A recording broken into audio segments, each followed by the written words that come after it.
The race is on, and while Max Verstappen cruised to yet another victory in the Mexican Grand Prix, home hero Sergio Perez's race was over at turn 1 after being launched in a collision with Charles Leclerc. What does this latest setback mean for his Red Bull future, and how might the race have played out if he'd made it round the first corner? And the very rapid Lando Norris not started near the back. I'm Edd Straw, and joining us with all the answers are Scott Mitchell-Malm and Mark Hughes. Well, Scott, we'll come to you first. Welcome back to the post-race podcast after a couple off. Thank you. Have you missed me from this podcast more than you've missed me from the midweek podcast after your lukewarm reception to my return for the preview podcast we did with Diego? Well, I think it's because I'm looking forward to having Oscar Mitchell-Malm on the podcast in future, so I'm already looking to the next generation. Oh, and I'm also looking forward to palming off all my responsibilities on him as well. So don't worry, we share the same end goal there, which is for him to take over and do all my work for me. This is an excellent strategy. And with me right here is Mark Hughes. How have you enjoyed your Mexico weekend? Yeah, it's been intense, but it's been quite enjoyable. It's flown by, absolutely flown by. A bit of a bumpy ride back and forward to the hotel over the Mexican roads, so especially when you sit in the naughty lad seat at the back. Yeah, it's been good. How did you guys get on with I assume that they had a brilliant taco truck in the paddock again this year. I think my record last year was like 7 tacos in one day at the track. So how did you guys get on with that? I was far too busy to do any of that. And I didn't sample a single one because I'm obviously very careful with what I eat, as everybody knows. So yeah, we've let you down there, I'm afraid. So we'll have to set you on that one next year. But yeah, it was a very Mexican Grand Prix weekend. This event's got a very, very particular feel and certainly a celebratory air. So yeah, that's been a very good weekend. Bit of a dampener with the first corner. So I guess, Scott, we have to start with Sergio Perez's horribly short Mexican Grand Prix. Real shame for many of the fans who packed the grandstands to support him. He made that great start, made it 3 wide for the lead into the first corner. Was what happened to him misfortune or misadventure? Little column A, little column B, I think. One of those where you can see why it's happened and how it's happened. And I have a degree of sympathy for him and understanding because it's his home race. I feel like in his heart of hearts, he must know that there is a bit of doubt over what his future looks like, whether that's 24 or 25. How many more times is he going to race in front of his home fans? How many more times is he going to do that in a car that's capable of winning, not just standing on the podium again? And he'd had the best start, he said, he's had all season. And I get why heart rules head in that scenario. I do understand all of that. And it wasn't like the move was completely off. It was a bit of a Hail Mary around the outside, but it wasn't sending it from 10 car lengths back on the inside or something like that. So I get all of that. But a driver of his experience and the position that he's in, he's trying to close out second in the championship.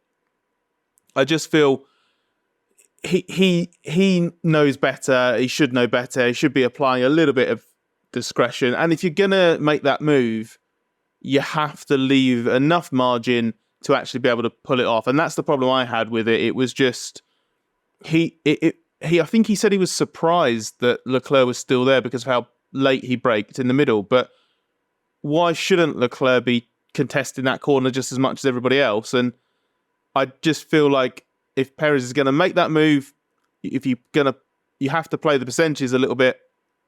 And it's not that he turned in like Leclerc wasn't there. It's just he turned in like Leclerc had to disappear or have disappeared for it to work. And that's where it skewed into carelessness, in my opinion. And I wasn't surprised that the end result was the Red Bull being pitched quite aggressively airborne. Yeah, for me, it wasn't really going to work. He was going down a cul-de-sac. I'd have rather he held on the outside and tried to gain something from Verstappen and Leclerc battling with each other later in that sequence. So yeah, a pretty unfortunate decision for Checo, and actually a real shame because his pace was pretty good this weekend. 0.16 off Verstappen in qualifying. So actually there was a lot good about this weekend, so it's a shame it ended that way, and I think he could have made a better decision. But I guess, as he said, he wanted to have a go. He wanted to at least look back and think, I gave it a go. I got the answer to the question of what will happen if I try this very, very optimistic move. Inevitably, Mark, we've got some questions from the Race Members Club on this, so we'll throw this one from Danny Elliott to you. He asks, do desperate drivers do desperate things? And is this the end of his Red Bull racing career come 2024? They do. It's not the first time a driver has been in a tough situation, and it's just sort of spiraled into more mistakes and put more pressure on them. But I actually think that even though it ended, disastrously at the first turn, in looking at his weekend as a whole, when he's only a tenth and a half off Max in qualifying, his long runs were absolutely as quick, even slightly quicker than Max's, albeit on different tyres. He was bang on the pace pretty much this weekend. And I think that, even with the first corner error, is far less damaging to his prospects than one of those weekends where he qualifies ninth and finishes fifth in the best car on the field. Yeah, I think I'd agree with that. Scott, another question from the Race Members Club, this time from Joe Andrews, and the Perez pressure is escalating as we run through these questions. It says, Checo seemed defeated after his retirement. Was this his last race for Red Bull? Maybe Brazil will be. Imagine the impact of a Danny Rick call-up for Vegas. I mean, that would be pretty remarkable. I think the reason Checo seemed defeated was that he was just genuinely sad.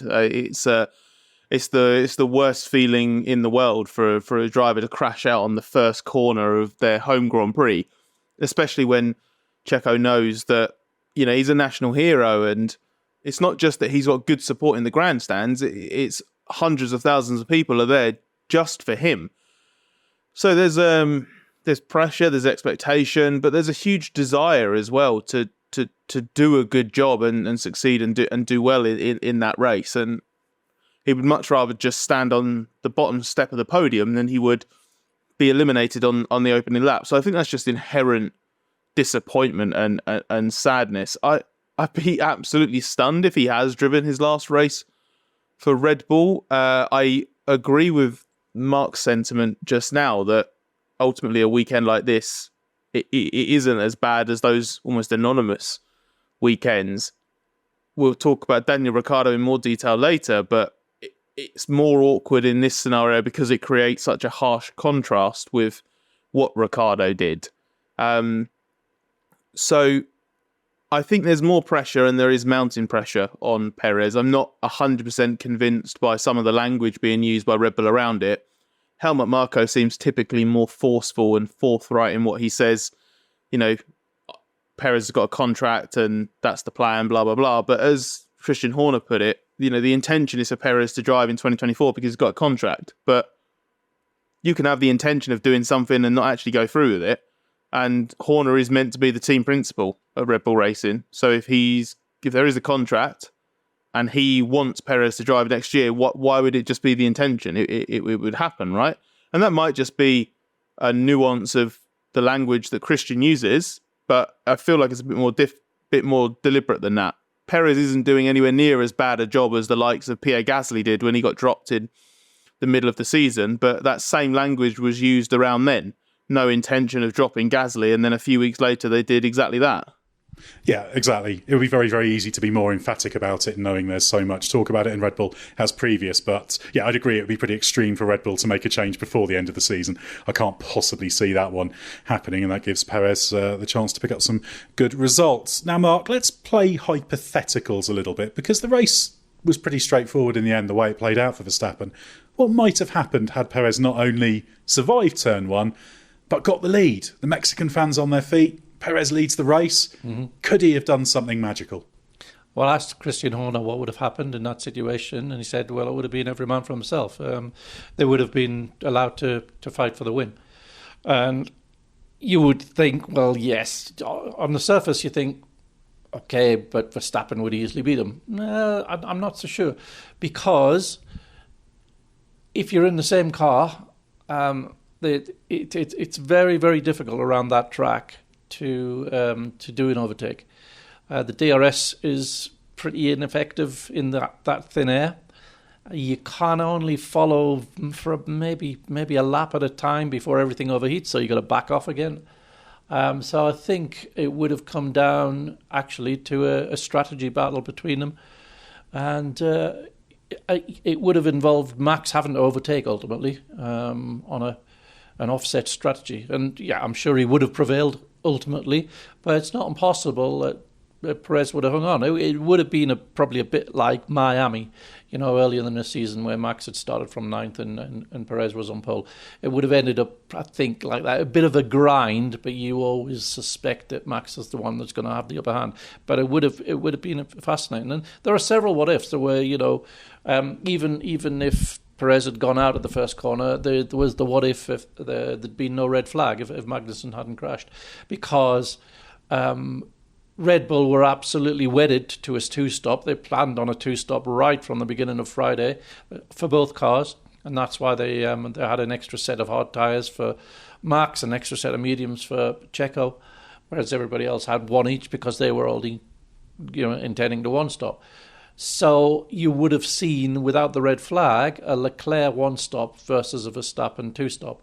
And when you look at the pace, the relative pace of each in the early stages, and sort of extrapolated out to a two-stop versus one, it has Max coming out third behind Hamilton, and with Leclerc leading, he would have got past Hamilton easily enough because the Merc was so slow on the straights, and we saw how much quicker the Red Bull was out of that final turn. So that wouldn't have been a problem, but it would have been fascinating to see him chasing down Leclerc, because Leclerc's lead at that point, as Verstappen's made his second stop, would have been in the order of sort of 9-10 seconds, something like that. So he would have had plenty of laps left to do it, but you can imagine just how stern a defence Leclerc would have put up, and it would have been in a much harder to pass car than the Mercedes would have been.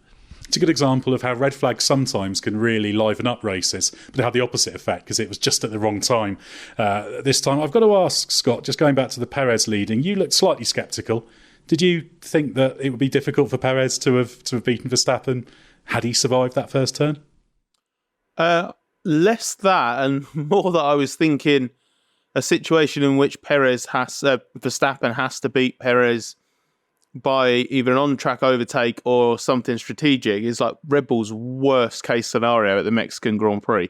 Could you imagine, we talked about this actually, didn't we, on the preview podcast, if Perez had got ahead into turn one and Verstappen managed to overtake him and eventually win by dint of a strategy in which they accidentally undercut him, or he had a slightly different strategy to Perez and made it work better. It doesn't matter whether or not Red Bull did or didn't orchestrate it so Verstappen won or whatever. Like the perception of Verstappen getting a helping hand past Perez because Perez had got the jump on him at turn one, that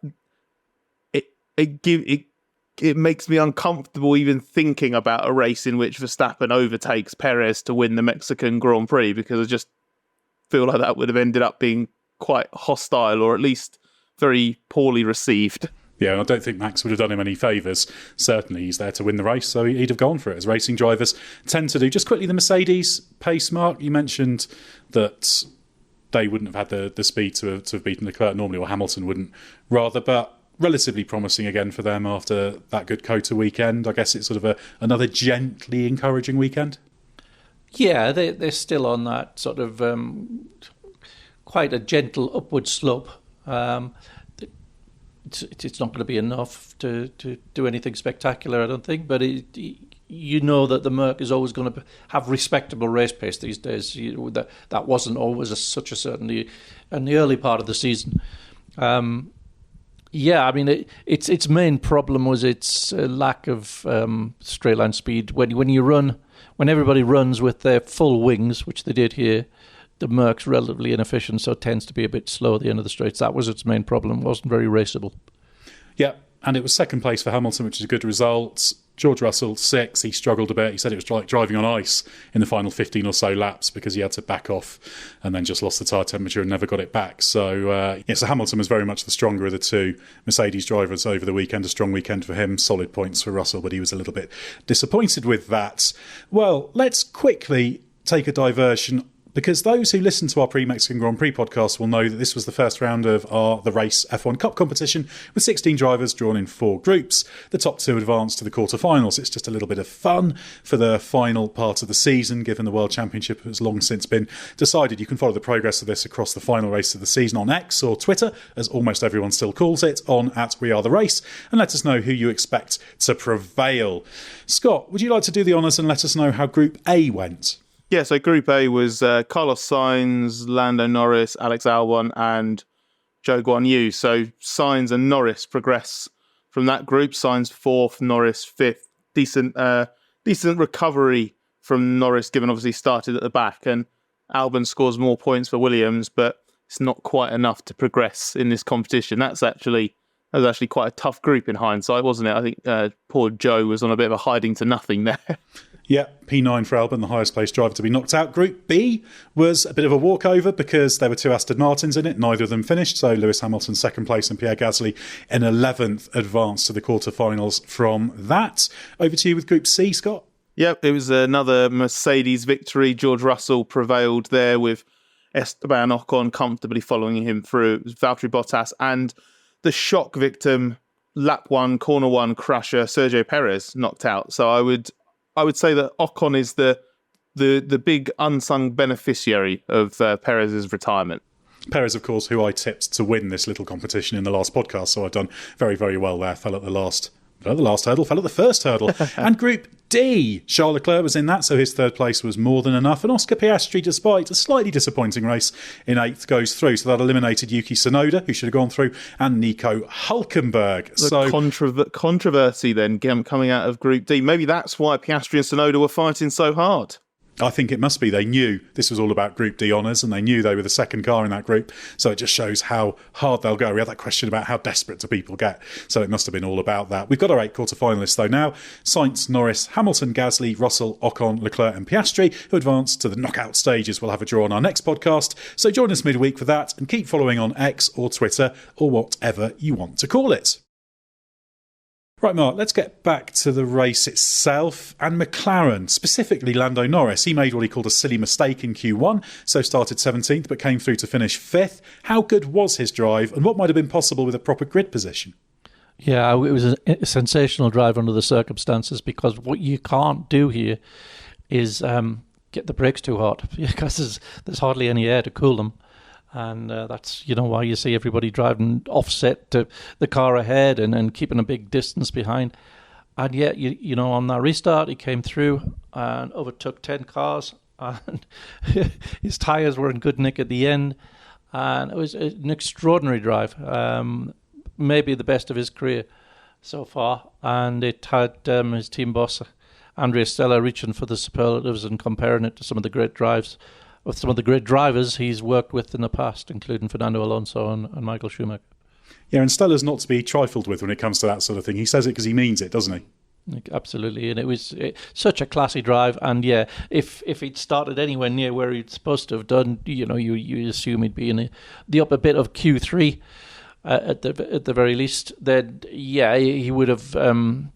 He wouldn't have beaten Max, but I don't think. But when you look at the race pace and the offsets for the tyre, both Mercedes and McLaren both said you couldn't split Hamilton and Norris for their speed. The basic underlying performance looked almost identical, but Norris had to put all those passes. I mean, Lewis did want that fantastic pass on Leclerc with one wheel on the grass, but Norris had to do several. It was an amazing sequence, an amazing drive under the circumstances. What surprised me was how he was able to do that and still have performance in the car and in the tyres when he needed it. I know, obviously, the red flag sort of shuffled the pack a little bit and maybe changed sort of the position that everybody was in, but that restart, it obviously could have gone worse for Norris, but that restart didn't exactly propel Lando forward. No. If anything, it had the opposite effect. Yeah, he had. I should say, Lando Norris was very disappointed with some driving from some of those ahead of him at the restart that he's battling with. He didn't name any names, but he said it's quite obvious who he was irritated with, so he was not happy with the way people were approaching that restart. I'll have to dig out the onboard then and find out exactly who it is that he's so unhappy with. But Because he was on mediums for the restart, wasn't he? Yeah. Which obviously, you look at the number of laps left and you think, okay, you're going to have a nice pace advantage early on, but you might struggle to get those to the end, especially as he's got a load of cars to overtake. And the fact that you got to those final laps of the Grand Prix and he was still picking cars off and taking huge chunks of time out of fast cars as well. It wasn't like he was picking off the odd Alpine or Alfa Romeo to get into 7th or 8th. He was catching the Alpha Tauri that had run 5th of the entire Grand Prix, and then Russell's Mercedes. So I just thought it was, and you put that into comparison with Piastri, Oscar Piastri, who has done another good job in qualifying, and we've seen the caliber of driver he is in his rookie season. But in these high stakes management races, that sort of rookie inexperience is costing him versus Norris, and the difference in their performance, their management, their command of the Grand Prix was pretty massive, and it just offered a really nice contrast, because if that was easy, then Piastri would have been 3rd, 4th in that Grand Prix, and Norris would have been nowhere near him. For Norris to have beaten him, and not just beaten him comfortably, considering the circumstances of the race, helped by the red flag or not, and he wasn't far off Piastri even when the red flag came out, if I remember it correctly. It was a really, really, really high-class drive, and fully made amends for what he was rightly annoyed about on Saturday, which was a silly mistake to get himself knocked out of Q1. Yeah, Norris was quite happy to admit that he was still disappointed by what happened on Saturday, because he knows what might have been possible had he got Q1 right. So he's very honest with himself there, and rightly so, because that fundamentally changed his weekend for the worse. And actually, to Piastri's credit, the thing I really like about him, he's so matter-of-fact about it. He makes no excuses on the tyre management. He's like, yep, still got work to do on that. I know this. And that's why I'm so confident he'll get there, because some drivers just are quite happy to blame external factors, things that aren't in their control. He's saying, no, that's in my control. I've got to learn. I am learning. And that means he will get there. So not a great weekend for Piastri from that perspective, but all part of the learning process. He's still a rookie, no matter how good he's been, and we have to make allowances for that. Now, Scott, it's time to talk about Daniel Ricciardo, who was the big story of the weekend. He qualified a stunning 4th and finished 7th. Leon Robertson from the Race Members Club asks if Ricciardo's strong weekend gives Red Bull something serious to think about for next season.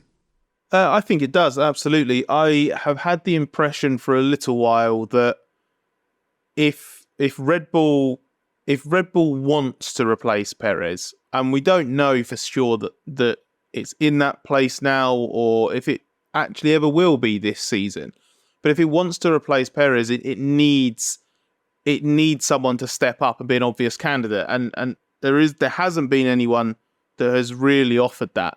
Not with a strong case. And the point of Ricciardo coming back mid-season was interesting, because he was meant to be the potential alternative to Perez that the Red Bull could have. But we've had to wait ages to see a case be built for that, because obviously the two sort of solid but unspectacular races before the break then went into his wrist-breaking accident in Zandvoort that then prompted this surprisingly long spell on the sidelines, which meant coming back at Austin, which was a sprint race and a bit awkward, and he's not sure how his hands are going to go, and they just put him on Yuki Tsunoda's setup for the weekend, and that doesn't really work for him. And another race goes by without Ricciardo looking anything like his old self, really, just looking like a slightly better version of the reduced Ricciardo we saw at McLaren. But he comes out the blocks this weekend and absolutely smashes it, qualifies really well, so the raw speed's there, raced really well, really good racecraft, really good tyre management, experienced, calm, collected, got everything he could out of that car this weekend. How do you look at that as Red Bull and not seriously think, actually, that's what we need to see from this guy, and actually, that's at a level that would suit us really well in the top team. You can't, if you're Red Bull and you've got him on your books and he drives like that, it's only one event. So I don't think they'd make a decision off one. I'd be surprised if they did. But you're looking at that and thinking, if he does that over those last few races and Perez doesn't, deliver to this level all the time, why wouldn't you consider him for the Red Bull Racing drive for 24, not just 25? Yeah, and it's certainly given them some momentum that weekend in that regard. Mark, there's a question from Tom Bannister who asks, is Daniel Ricciardo back to his best, and therefore could Red Bull drop Perez for him next year? It's looking increasingly like that. It's looking like that's much more like the Red Bull Daniel Ricciardo, isn't it, than the McLaren one. We saw the McLaren one. We saw the Red Bull one at McLaren maybe 3 times in the whole time he was there. But yeah, he's much happier with this car. This car allows him. Well, it can be set up in a way that the McLaren couldn't, and it allows him to drive the way he naturally wants to drive. And the McLaren just didn't. And I think that's something which is often underappreciated when people are assessing the performance of drivers, is just the car must dovetail with what they naturally do, the way they are naturally wired up in terms of the physical sensations that they feel and how they feel the car. And he likes to just be able to turn the car and with the steering, and not so much with the weight, changing the weight distribution with it overlapping the brakes and the steering. And he's much happier in this, and it's allowing him. This car is allowing him to have that. So it's. The position was flattered by the particular circumstances of Mexico and the tyre prep and all those things. I wouldn't expect him to be qualifying on the second row to any of the remaining races, but he's clearly given AlphaTauri a direction that it didn't have before, and he's improved the performance of the team significantly. Yeah, and it's been all about getting a bit more front end in the car for him, and that has tyre benefits as well, so that he can get the rotation into the car. And any concerns about the instability causing him problems, which was a legitimate question, that's not a problem. In fact, he's been able to tolerate a bit more instability being in that AlphaTauri than perhaps it started with. So that's very, very encouraging, and I think it also underlines how weird the McLaren is to drive, which again says what an amazing job Lando Norris, and then this year Oscar Piastri as well, have been doing with what is a bit of a knife-edge car. But Scott, another question related to this from Chuck Aoki, who says, what do we make of AlphaTauri this weekend? Is this a real jump in performance, or was this result of external factors? Yeah, I'd agree with what Mark said. I don't think the lead AlphaTauri driver is going to be qualifying fourth every weekend. So it's not like what we've seen this time in Mexico is now going to be the new benchmark to judge AlphaTauri for the rest of the year, not just Ricciardo. But there are elements of it that are obviously real, and then there are elements that are flattered or exaggerated or improved, whatever word you want to use, by the specific circumstances of the Mexico weekend. This is a track that AlphaTauri has always gone well on. It does seem to have a mechanically sound car, which means when you're at a track like this at altitude where you've run in maximum wings but you've got Monza levels of downforce, you're relying on that mechanical platform a lot more. It does seem to work well. We know that the Honda engine's particularly good at altitude. It has been for a few years now. So as a package, it is competitive. And I think also just in Ricciardo specifically, obviously they had the opportunity this weekend to make those setup changes, experiments, tailored to his needs. They went hard on it in Friday practice, which they couldn't do in Austin, and they haven't been able to do because he's been out of the car. They started to do this at Zandvoort, and Ricciardo was encouraged by that there. But then he disappears for a little while, and the driver in his place, the lead driver is Yuki Tsunoda, who drives a different way, so therefore the car is set up for Yuki. It's not to say that the way that Ricciardo drives, setting the car up for him, the car's going to be half a second down the road, but it might be a fraction faster. Or crucially, it might not be any faster than the way that Yuki likes to drive, but the car can be set up in a way that allows Ricciardo to absolutely maximise it. So what I would say is that the trend that we've seen from AlphaTauri with the upgrades they've brought, that is a marginal Q3 car, if not a top 10 car. And I would be surprised if they don't score more points before the end of the season, because I think the car's got the potential for it, especially in the right place. I think Brazil might be quite good for them as well. And now I think they've got both drivers, Tsunoda and Ricciardo, who will be able to tap into the pace of that car more often than not. Yeah, it'll be interesting to see how that direction from Ricciardo opens up some development avenues as well for them, which is interesting. I think actually now the AlphaTauri is the best car all round in that battle of the four teams at the back, which is very big money battle. Obviously, Williams leads that on 28. AlphaTauri's got 16 points. but it only had 5 points 2 races ago. Alfa Romeo's on 16 and Haas is on 12. I think, well, certainly I know some of the rivals in that group feel the AlphaTauri is the best car in that particular battle, so they're surging forward. We've got to talk about Yuki Tsunoda, though. Mark, obviously, he had that power unit change, so he wasn't in qualifying in any real terms. He was there, he helped Ricciardo with a tow. The Q1 tow was quite important because that meant Ricciardo had 2 sets of softs for Q3. His underlying pace was good, he was having a good race, and then a misjudgment. Yeah, and it's just, the guy's consistently quick now, but is he the full package? And that's the question that Red Bull will be asking. And just little mistakes like that. He got very emotional in the height of battle. It was a pretty ruthless scrap he was having with Oscar Piastri. But ultimately, that accident was his fault. And, his sort of his anger afterwards, I don't know if that was at the situation, if he felt hard done by, or whether it was at himself, I don't know. But,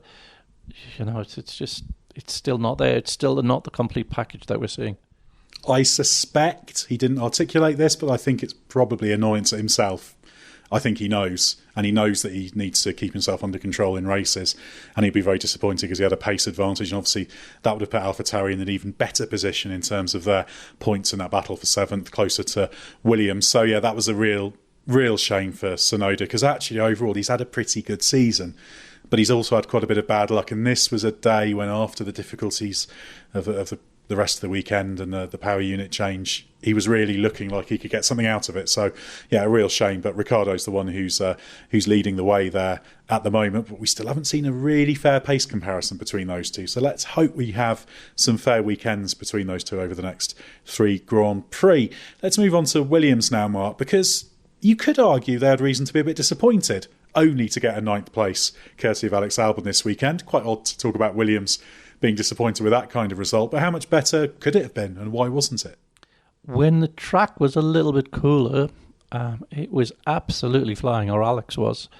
And now, when you looked at the, I think it was FP1 and FP3, he was second quickest of Verstappen, but 10th and a half off. And when you looked at when the overlays on the GPS, it wasn't straight line. It was in the corners. It was in the high-speed corners and a little bit of turn 3. And it was just absolutely flying. And there's something about the car, which they don't fully understand, that when the downforce, because everybody's on full downforce wings, but the actual downforce produced is low. And they seem to hang on to a bit more of their downforce than the others in situations like that for reasons they don't quite understand. And it seemed that was working really well because the car was balanced as well, and so the whole trick was to have the front and rear tyre temperatures, equalised at the start of the qualifying lap, the start of the single lap, and when it was like that, it was flying. It was absolutely flying. They didn't seem to realise that they were right up on the edge with the tyre temperatures, because when the track temperature went up just a little bit, suddenly the car just all sort of collapsed. It was like a second a lap slower all of a sudden because it just no longer had that balance. And when you don't have that balance because of the tyre temperatures, it compounds itself, just makes it worse throughout the lap. And that it took them a bit by surprise. So they didn't really understand why they were fast. So they were a little bit caught out when the conditions changed, and that's why they were no longer quite so fast. And of course, even with that, it was coming to them in qualifying. Alex Albon did set a lap time good enough for Q3, but it was deleted for that turn 2 track limits. I did wonder if actually that was reflecting the fact the grip was building, because if you're expecting the car to slide, you'll pitch it in a bit more positively to turn 2, and maybe just Albon ended up on a bit of track he wasn't quite aiming for, as it were, because of that. But actually Williams suspected he hadn't exceeded track limits, and Albon said, well, I was sort of in the air when I was maybe proceeding it with the rear tyres. But that's just one of those things. It's always a very marginal call, but recovering well to 9th place. So those 2 points are quite important in terms of just keeping the gap to AlphaTauri a little bit bigger than it might otherwise have been, especially if Tsunoda had made the finish. Scott, a quick word for Alpine. Esteban Ocon scraped a point in 10th. Pierre Gasly was 11th, although it might well have been the other way round without the red flag. Much better pace in Austin, so where did that go? I think it's less about where that pace in Austin went and more about where that pace in Austin came from. I got the impression, obviously I wasn't on the ground in Austin, but speaking to you and some other people that were there, Alpine were a little bit surprised at how competitive they were in Austin and couldn't really explain that. And this was a bit more kind of their level, really. They're a marginal top 10 car at best. It's just nothing like the team's form from last year where they were just consistently 4th or 5th fastest and just generally looking very good.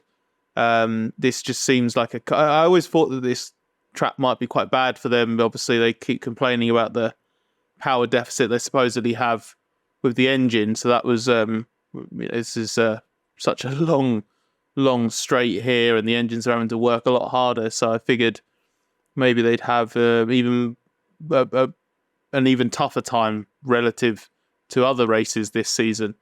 And it wasn't looking good, particularly good anyway. Through practice and in qualifying, getting into Q2 was a win. And then just basically grinding it out in the race. It was not a particularly fun race, I think, for either Alpine, but fair play to them.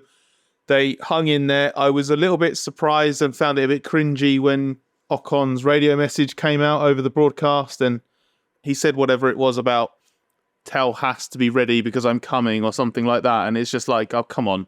Like, if you're going to do a radio message like that, don't spend whatever it was, 15 plus laps trying to do the overtake and failing. If you're going to do it, you've got to launch a mega move pretty soon afterwards if you're going to be that cocky. But he got the move done in the end, which I guess is all that matters. Obviously, ended up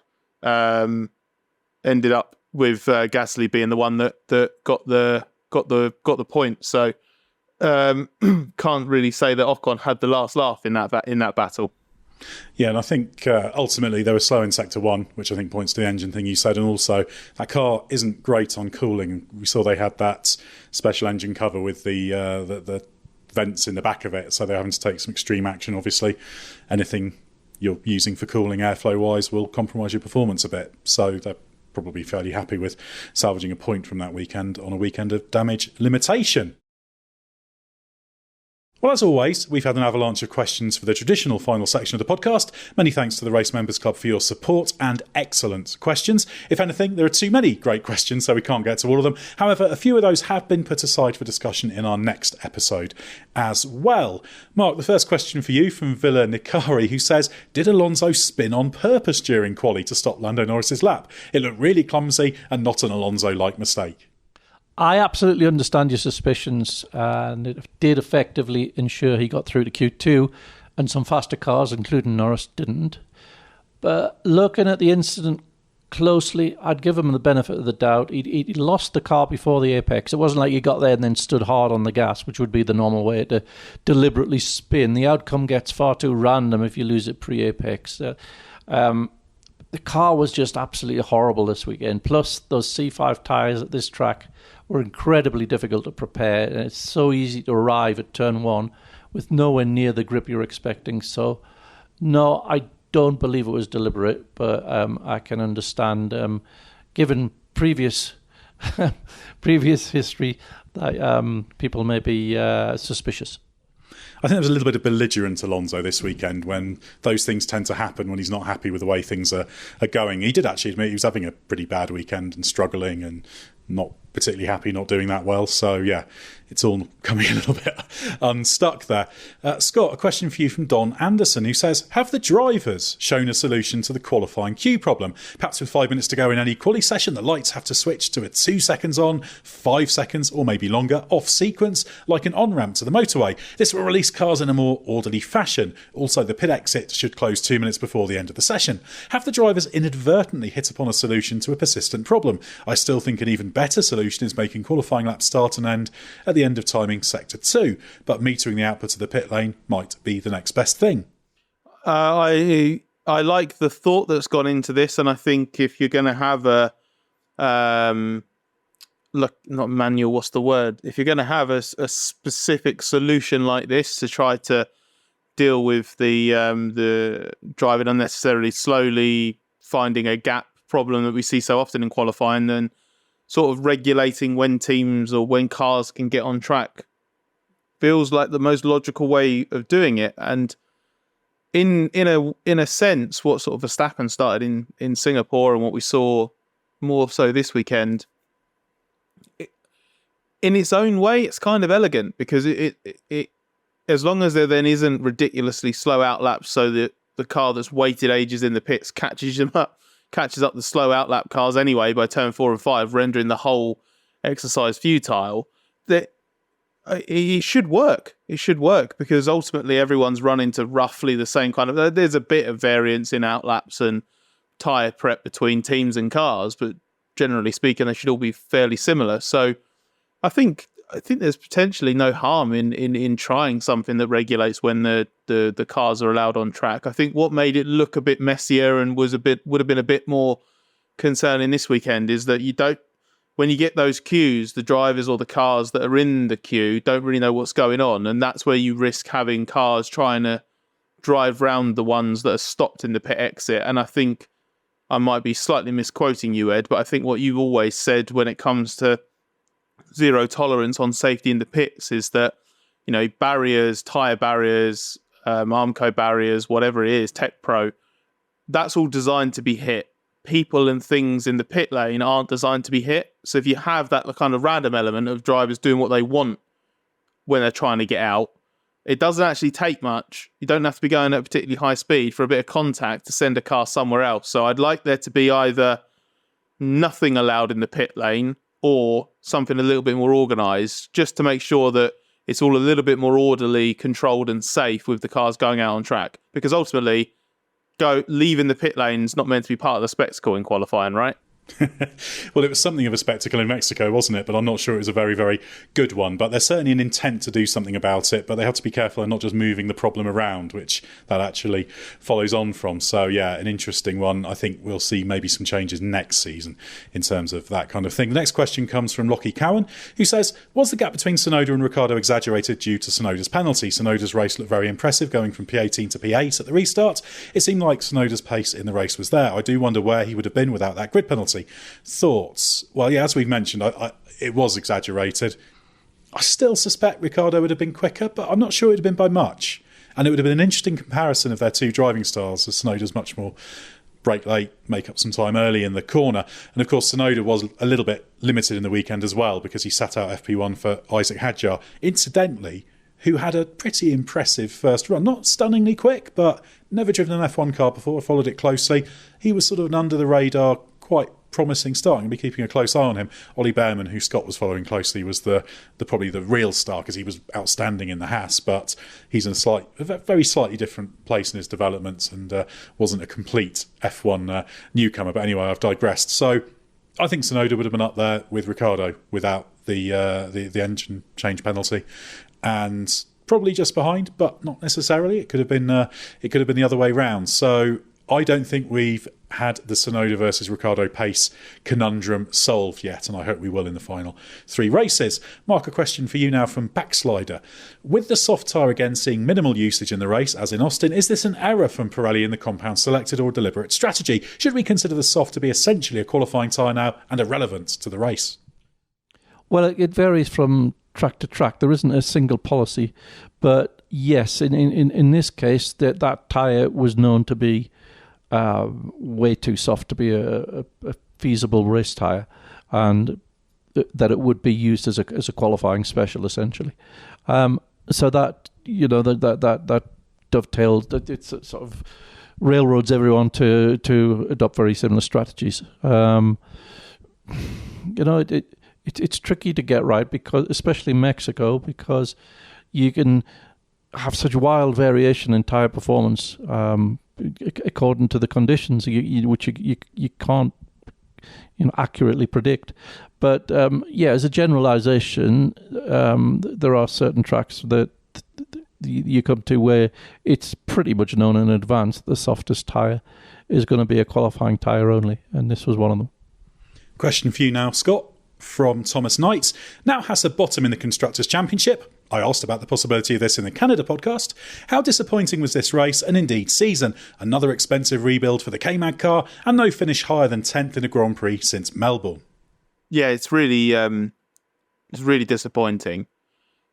Starting to feel like the upgrade, the biggest ever in-season upgrade for a Haas that we saw in Austin's, feels like it's not made a dramatic difference, to be honest. It's still a car that's faster on Saturdays than it is on Sundays. And I think if you go back, if you take Canada as the sort of reference point for that first third of the season and where it looked after that, I think even by the summer break, I remember when you and I were discussing how you'd rate the different teams, Ed, kind of Haas was about where it should be, really, right? Like 7th, 8th in the Constructors' Championship, fighting for the odd point. It's kind of about where a team of that standing and size and etc. should be, but it's worse than that. And it's now at a point where if the upgrade hasn't really been that effective, and judging by the driver's feedback, I don't think you could say it's been transformative. What does that mean for the direction that Haas wants to go for next year? What their understanding is, how effective their tools and processes and simulations are at actually realising significant performance gains? Because it just feels like since the start of 22, when Haas had obviously put everything into the start of these new technical rules, it's just been a gradual step backwards time and time again, because others with more resources and more know-how and more personnel and everything have just overtaken them. And I don't really see how Haas turns it around. I feel like we needed to see something really significant from the Austin upgrade, just anything to show that they were back on the right path. And I don't think a Hülkenberg rearguard action, as brave and ultimately futile as it was, I forget how far down he fell. Was it sort of 14th place or something like that he ended up? It doesn't matter how long you hold on gamely in 10th for. I think it was only the nature of the circuit that kept him in that position for as long as he was. So I think it's deeply concerning for Haas at the moment. Yeah, he was 13th in the end, and in fact he said he took the last couple of laps for himself, just sliding and just to show the team what tyre slip's really about. So he had a little bit of fun, but he knew the race was gone by that point. He did actually say that he thought with the track characteristics in Mexico, maybe the old spec car would have been stronger here, but the hope is this is kind of one step backwards to go two forward. So you can look at it two ways. It could be this is a preview of the 24 car and they're ahead in a change of concept, but that's not really helping them this year. And yeah, finishing last in the constructor seems very, very possible. Now, a question I'll take from Christopher Parry, who says, is Aston Martin now focusing on 2024? Their pace seems to have fallen off a cliff, and connected to that is a question from Simon Townend, who asks, what has happened to Aston Martin? Have they really bought bad upgrade after bad upgrade, or just lost the upgrade race with all the teams around them? Yeah, Aston are interesting. They're not focusing on 2024 in the sense you think it is, because this car is the basis of next year's car. The understanding and the development direction that's been applied to this car is what's driving the development of next year's car. So there's something they're missing. There's something that's not going right, because yes, some teams had more to gain and could leap ahead, teams like McLaren, that kind of thing. But if you compare them to, say, Alpine or someone like that, it's not good for Aston Martin. Their messaging's slightly strange on it. It's funny, Mike Crack was being asked after the race, have you lost your way? He was asked that a couple of times and he said, oh, you keep saying this, but no, we're not lost, because then we'd be trying random things and just seeing what happened if we were lost. We know where we're going, but I'm not that convinced. There's something there they're not quite grasping. It might not be a huge thing, but they need to understand it. And so I would say at the moment, they're trying to understand the car. They're trying to understand the latest upgrade. Obviously, they reverted Stroll to largely the old package as well, so they could do a bit of a comparison. It was difficult because Alonso picked up a little bit of damage from the Perez Leclerc detritus at the start and then retired, and then Stroll retired after the collision with Bottas late on.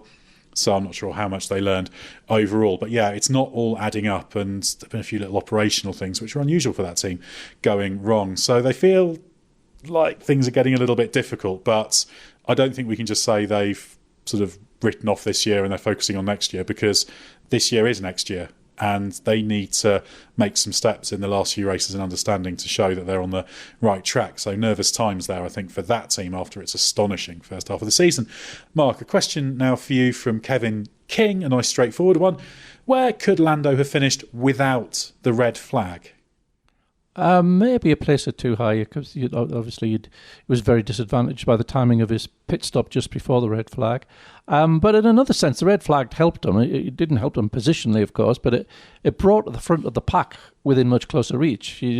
Before he pitted, he was 37 seconds off the lead. Of course, that all gets cancelled out, and he was much closer to the front. So there was less field spread for him to get through. It was easier to make those. The pick off those cars when they were so much more densely packed. I think the more interesting question is, where would he have finished had he qualified where he should have? Somewhere in the upper regions of Q3, as we talked about before, and as we said, he virtually identical race pace to Hamilton. So I guess that's where he would have been fighting. He would have been fighting with Hamilton probably for runner-up. Now a question for you, Scott, from Ansi Rolamo, who says, I can't remember a single truly thrilling race in modern Mexico City. What is it about the track that causes this? Okay, so you two can help me out if I miss anything here, but I would say, first of all, the demands of the race in terms of the emphasis it puts on management. That's not just tyres, but also engine and brakes. I just don't think you can run particularly closely at this track. It just doesn't lend itself well to follow in. I don't think the layout is particularly good for racing, apart from turns 1 through to 4. It's awkward. It's those medium-ish speed S's and high-speed S's, then that runs down into the stadium section, which you can't really do anything through, and that final 2 or 3 corners is really quite fiddly. So by the time you get out onto the main straight, you're not particularly close to the car in front. Obviously, because of the air density, you don't have as much of a tow, a slipstream effect down the start finish straight. So it doesn't. It's also very dusty offline, which I guess when you do make an overtake can make it a little bit difficult. But I think that's a bit of a lesser factor. So it just feels like there's a combination of things that mean it's just not a good track for racing. I think I quite like this race exists because it feels like one of the last. I can't really think of any other races that put as big an emphasis on testing the cars, their longevity, reliability, robustness, whatever. Feels like this is one of those races. I don't feel like this is a good race. Is that fair? Yeah, I think that's fair. It's just like walking a 3-dimensional tightrope, because you've got to keep the cooling of the car working, but you've got to keep the tyres alive at the same time. You've got to watch the brakes. So you're trying to do all this and get this sort of what I call steady state running in race conditions, which is ferociously difficult. And then the reason I don't think you get good racing is because everybody's trying to do that. So you've got to concentrate on that. And that means overtaking becomes very, very difficult, because you just don't necessarily have that pace, and you might end up knocking yourself out of the window because of that. So yeah, it's nice as a one-off, but it does mean this race tends to be a bit contained. Let's put it that way. But unless you're Lando Norris. Well, that's the amazing thing, isn't it? That's why that drive was so astonishing. Yeah, no, I absolutely agree with that. It's quite something he was doing there. And he will have been. It won't just have been pressing on and the car did the work. There'll have been some very, very clever gymnastics going on with the way he was doing things, and you could barely see it, which is pretty remarkable. But Norris is a hugely accomplished driver, so perhaps shouldn't be surprised by that. But because of the place we were. A question now from Oscar Robledo. For me, can Lewis Hamilton catch Sergio Perez for runner-up spots in the remaining races? No, he can't. But Sergio Perez can back into falling behind Lewis Hamilton. Lewis Hamilton pretty much said that in the press conference. He said, well, he's got the better car, so it's dependent on him, really, because Perez does have the better car and he has a 20-point advantage.